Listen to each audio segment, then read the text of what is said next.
Hello everyone, commerce अध्ययन में हम देखने वाले हैं कॉस्ट अकाउंटिंग में डिसेंट्रलाइज्ड परचेजिंग। ये एक रिक्वेस्टेड वीडियो है।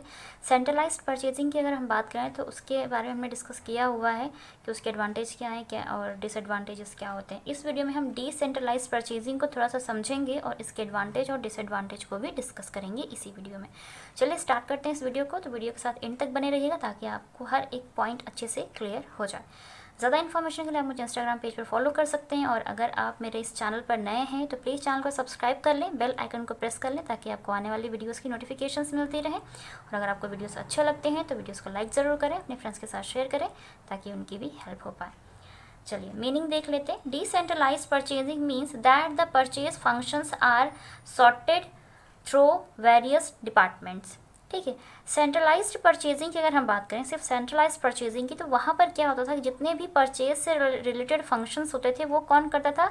एक डिपार्टमेंट करता था। ठीक है, all purchase functions are sorted through one department. ठीक है, मीन्स कोई एक डिपार्टमेंट, एक सेंट्रल डिपार्टमेंट होता था जो कि हर एक डिपार्टमेंट के लिए परचेजिंग का काम करता था। लेकिन डिसेंट्रलाइज परचेजिंग की अगर हम बात करें तो इसमें क्या होता है कि जितने भी डिपार्टमेंट्स होते हैं वो अपने लिए खुद ही परचेज का काम करते हैं। ठीक है, जितने भी फंक्शंस होते हैं वो अलग अलग डिपार्टमेंट्स अपने लिए करते हैं। ओके, उनके द्वारा ही जो भी क्रय का कार्य है वो किया जाता है। Departments are authorised to make their purchase directly and independently from the market. अब अगर हम बात करते हैं यहाँ पर कि जो भी डिपार्टमेंट्स हैं, कई सारे डिपार्टमेंट्स होते हैं, अलग अलग अकाउंट्स डिपार्टमेंट होगा तो उसको स्टेशनरी के सामान की ज़रूरत हो सकती है। प्रोडक्शन डिपार्टमेंट है तो उसको प्रोडक्ट के लिए रॉ मटेरियल्स की ज़रूरत पड़ सकती है। ठीक है, सेल्स डिपार्टमेंट उसको प्रोडक्ट की ज़रूरत होगी। तो जितने भी डिपार्टमेंट्स होते हैं उनको अलग अलग चीज़ों की रिक्वायरमेंट होती है, वो अपने लिए खुद परचेज़ करने का काम करते हैं। तो उन्हें कहीं ना कहीं एक प्राधिकरण में दे दिया जाता है, एक अधिकार दे दिया जाता है कि वो अपने लिए क्या कर सकते हैं? डायरेक्टली मटेरियल को परचेज कर सकते हैं इंडिपेंडेंटली। ठीक है, स्वतंत्रता पूर्वक आसानी से प्रत्यक्ष तौर से मार्केट में जा कर के अपने लिए सामान को वहाँ से परचेज कर सकते हैं। ठीक है, जो भी डिपार्टमेंट्स हैं। और सेंट्रलाइज डिपार्टमेंट में क्या होता था कि एक सेंट्रल डिपार्टमेंट होता था जो कि मटेरियल को परचेज करने का काम करता था और बाकी डिपार्टमेंट्स को वो सप्लाई करता है। ठीक है, इसमें क्या होता है? हर एक डिपार्टमेंट अपने लिए खुद ही मटेरियल परचेज कर लेता है। क्लियर हो गई होगी मीनिंग कि डिसेंट्रलाइज्ड क्या होता है। डिसेंट्रलाइज परचेजिंग हो, कोई डिसेंट्रलाइज डिपार्टमेंट की मीनिंग हो तो आप उसको इस तरह से लिख सकते हैं। परचेजिंग वर्ड को हटा देना है, बाकी आपको सेम चीज़ें एज इट इज़ रखनी है। ठीक है, तो यहाँ पर डिस्कस कर लेते हैं advantages of decentralised purchasing. Okay, so first point is purchasing on time. ठीक है, अब जो भी पहले क्या होता था कि सेंट्रलाइज्ड जो परचेजिंग होता था उसमें हर एक डिपार्टमेंट के रिक्वायरमेंट के अकॉर्डिंग चीज़ें परचेज़ करनी होती थी। पता करना पड़ता था कि किस डिपार्टमेंट को किस चीज़ की कितनी मात्रा में आवश्यकता है, तब परचेज़ करने का काम होता था। लेकिन अगर एक पर्टिकुलर डिपार्टमेंट अपने लिए कोई भी प्रोडक्ट या कोई भी मटेरियल परचेज़ करना चाहता है तो वो अपने हिसाब से सही समय पर चीज़ें परचेज़ कर सकते हैं। वहाँ पर उन्हें किसी की रिक्वायरमेंट जानने की ज़रूरत नहीं है। ठीक है, जैसे कि अगर आपको अपने लिए शॉपिंग करनी है तो आपको पता होगा कि हमें हमारे लिए क्या चीज़ें चाहिए, तो आप आसानी से एक समय पर खरीद लोगे, तुरंत जाके सही समय पर। ठीक है, बट अगर उसमें भी आपको मालूम कि फैमिली के हर मेंबर्स के लिए आपको शॉपिंग करनी, तो सबसे पहले तो ये जानो कि किसको किस चीज़ की ज़रूरत है। ठीक है, कब उनको चाहिए वो सामान, तो उसमें बहुत टाइम लग जाता है। ठीक है, तो डिसेंट्रलाइज में क्या हो जाता है कि टाइम पर परचेज का जो काम है वो कंप्लीट हो जाता है। फास्ट ऑपरेशंस, जब जिस भी मटेरियल की रिक्वायरमेंट डिपार्टमेंट को है अगर वो उनको मिल जाएगा तो वो आसानी से अपने काम को आगे बढ़ा सकेंगे। तो उससे क्या होगा? उनका ऑपरेशन फास्ट होगा। ऑपरेशन समझ रहे हैं, किसी भी बिजनेस को चलाने की जो कैपेसिटी है वो फास्ट हो जाएगी। ठीक है, राइट एंड एक्यूरेट डिसीजन की बात करें तो हर एक चीज़ जब टाइम पर होगी, ठीक है, फास्ट होगी, तो आप आसानी से क्या कर सकते हैं? राइट और एक्यूरेट डिसीजन ले सकते हैं अपने डिपार्टमेंट से रिलेटेड। ठीक है, जो भी डिपार्टमेंट से वो राइट एक्यूरेट डिसीजन ले पाएंगे। क्यों? क्योंकि हर एक चीज़ वो खुद मैनेज कर रहे हैं। ठीक है, डिक्रीज़ इन ट्रांसपोर्टेशन कॉस्ट। अब यहाँ पर ट्रांसपोर्टेशन कॉस्ट की बात करें तो डिक्रीज़ कैसे हो सकती है? देखिए, सेंट्रलाइज्ड डिपार्टमेंट में क्या होता था कि ट्रांसपोर्ट कॉस्ट इंक्रीज़ होती थी। क्यों? क्योंकि जो सेंट्रलाइज्ड परचेजिंग डिपार्टमेंट होते हैं वो क्या करते थे कि हर एक डिपार्टमेंट के लिए परचेज़ करने का काम करते थे और अलग अलग डिपार्टमेंट्स को सप्लाई करते थे, जिसकी वजह से ट्रांसपोर्टेशन खर्चा बढ़ जाता था। ठीक है, या उन्हें बार बार ज़्यादा मात्रा में सामान मंगवाना पड़ता था। अब आपको यहाँ पर सिर्फ अपने एक पर्टिकुलर डिपार्टमेंट के लिए अपने लिए सामान मंगवाना है और अपने आप आप खुद ही उसको यूज़ करेंगे, ठीक है। एक वही डिपार्टमेंट उसे यूज़ करने वाला है, तो कहीं पर सप्लाई नहीं करना है, ठीक है। तो ट्रांसपोर्ट का ज़्यादा यूज़ नहीं होना वहाँ पर, तो ट्रांसपोर्ट का जो खर्चा है वो बच जाएगा। सो ट्रांसपोर्टेशन जो कॉस्ट आएगी वो क्या हो जाएगी, कम हो जाएगी। प्रॉपर यूज़ रिसोर्सेज, अब यहाँ पर जो भी रिसोर्सेज आपके पास अवेलेबल हैं आप उसको आसानी से प्रॉपर तरीके से इस्तेमाल कर सकते हैं। क्यों? क्योंकि यहाँ पर किसी दूसरे डिपार्टमेंट की आपको राय लेने की ज़रूरत नहीं है, ठीक है। लोकलाइज्ड परचेजिंग, अब आप लोकली चीज़ों को परचेज़ कर सकते हैं।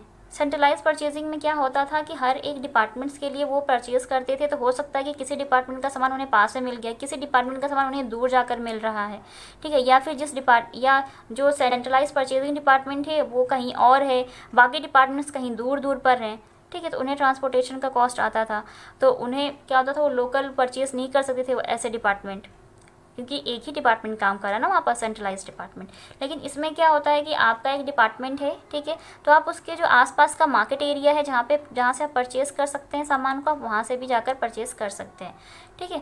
सपोज़ अगर मेरी रिक्वायरमेंट का सामान सिर्फ मुझे ज़रूरत है और वो मेरे बगल में मिल रहा है तो मैं ले लूँगी, लेकिन अगर मुझे मेरी पूरी फैमिली मेम्बर्स के लिए सामान चाहिए तो ज़रूरी नहीं है ना कि वो चीज़ बगल में मिल जाए। हर चीज़ की ज़रूरत, हर सब जो भी लोग हैं उनकी ज़रूरत का सामान, किसी की ज़रूरत का सामान हो सकता है कि कहीं दूसरी मार्केट में मिले जो दूर हो, ठीक है, लोकल एरिया में ना हो।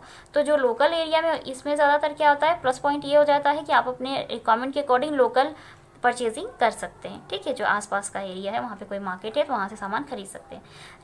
बात करते हैं reliable purchasing sources. Reliable purchasing sources की अगर हम बात करें तो यहाँ पर बात ये है कि जो भी चीज़ें जितनी मात्रा में आवश्यक होती हैं, ठीक है, सही तरीके, जैसे आप बोल सकते हैं उचित या एक सही तरीके से विश्वसनीय, ये विश्वसनीय होती है, कोई मतभेद या कोई मिसअंडरस्टैंडिंग नहीं क्रिएट हो सकती।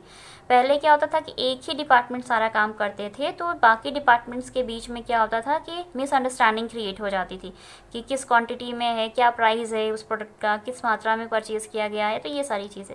लेकिन अगर जैसे हमारे लिए सामान हम खुद खरीदते हैं तो हमें मालूम होगा कितने का है, कोई और ला कर देगा तो एक मिसअंडरस्टैंडिंग क्रिएट हो सकती है ना कि वो महंगा आपके लिए लेकर आया है, सस्ता लेकर के आया है, ठीक है। सो रिलायबल परचेजिंग सोर्सेज हो जाते हैं यहाँ पर। क्या विश्वसनीय होता है ये जो डिसेंट्रलाइज्ड है, तो इसमें एक विश्वसनीयता का भी गुण पाया जाता है, ये भी देखा जाए तो फ़ायदा होता है। इंक्रीज इन वर्क इफिशिएंसी की बात करें, जो कार्य करने की क्षमता होती है, जब हर एक चीज़ टाइम पर होती है, एक्यूरेट डिसीजन लिया जाता है, ठीक है, सारे जितने भी रिसोर्सेज होते हैं उनका प्रॉपर यूज़ किया जाता है, ठीक है। और चीज़ें जब विश्वसनीय होती हैं तो जो वर्क इफिशिएंसी होती है किसी भी बिज़नेस की, किसी भी इंस्टीट्यूशंस की, जो संस्थाएं हैं बिज़नेस कर रही हैं, तो उनकी जो वर्क इफिशिएंसी है वो क्या होती है, बढ़ जाती है, इंक्रीज़ हो जाती है। क्लियर हो गया होगा ये पॉइंट आपको। अभी हम डिस्कस करेंगे इसके कुछ disadvantages.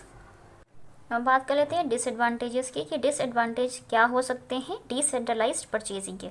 So first point is no talented purchasing staff. Okay, centralised में क्या होता था कि एक पर्टिकुलर सेंटर डिपार्टमेंट होता था परचेज के लिए, ठीक है, जो परचेजिंग का ही काम करते थे।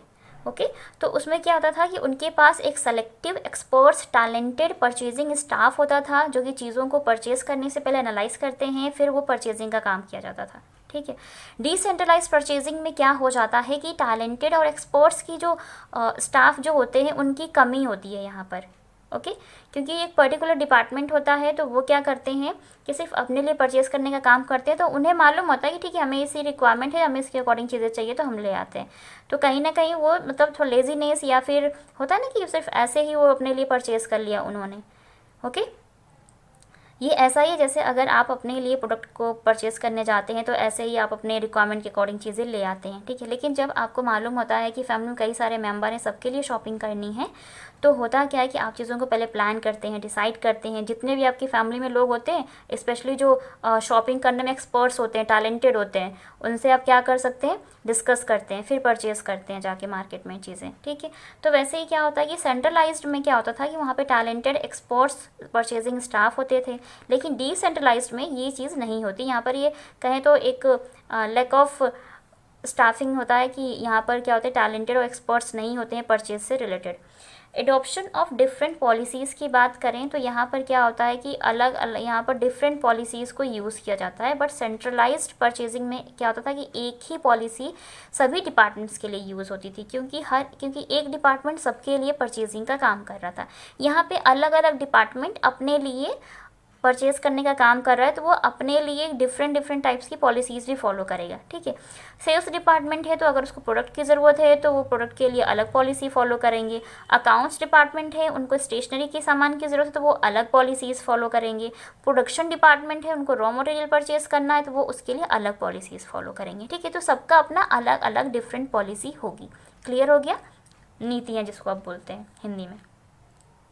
No coordination with other departments. Centralise department में क्या होता था कि कोऑर्डिनेशन होता था सारे डिपार्टमेंट्स के साथ। क्यों? क्योंकि एक डिपार्टमेंट परचेज़ करने का काम कर रहा है जो कि सेंट्रलाइज डिपार्टमेंट होता है। बाकी सभी डिपार्टमेंट्स को वो गुड्स मटेरियल जो भी प्रोडक्ट है परचेज़ किया है उन्होंने उसको सप्लाई करते हैं अलग अलग डिपार्टमेंट्स को, तो कोऑर्डिनेशन बना रहता है डिपार्टमेंट्स के साथ। लेकिन एक पर्टिकुलर डिपार्टमेंट जब खुद अपने लिए परचेजिंग का काम करता है तो वहाँ पर बाकी डिपार्टमेंट्स के साथ उसका जो कोऑर्डिनेशन होता है वो अच्छा नहीं होता है, ठीक है। तो वो कोऑर्डिनेट नहीं कर पाते हैं, संगठनात्मक एक जो संरचना होती है उसका निर्माण नहीं हो पाता है यहाँ पर। एक्सपेंसिव सिस्टम की बात करें तो जब आप चीज़ें मतलब अपने लिए सिर्फ परचेज़ करते हैं तो एक्सपेंसिव, जैसे कहते हैं नहीं कि अगर आप कोई एक प्रोडक्ट या एक ड्रेस खरीदते हैं तो वो ज़्यादा महंगी होती है, लेकिन अगर आप 2 ड्रेस लेते हो तो वो सस्ती मिल जाती है, ठीक है। तो एक्सपेंसिव सिस्टम होता है ये, थोड़ा सा मतलब खर्चीला होता है, क्योंकि चीज़ें क्या होती हैं आप सिर्फ कम मात्रा में अपने लिए परचेज़ करते हैं, इसलिए क्या होता है पैसे ज़्यादा आते हैं, कॉस्ट यहाँ पर ज़्यादा आती है। कॉस्टली सिस्टम या एक्सपेंसिव सिस्टम कुछ भी बोल सकते हैं या इन्हीं, ठीक है। And the last point is no purchase in bulk. Centralised के टाइम क्या होता है कि वहाँ पर जो भी प्रोडक्ट परचेज़ करना होता है, मटेरियल परचेज़ करना होता है तो वो सारे डिपार्टमेंट्स का एक साथ बल्क में परचेज़ कर लेते हैं, ठीक है। लेकिन सेंट्रलाइज्ड में ऐसा नहीं होता है।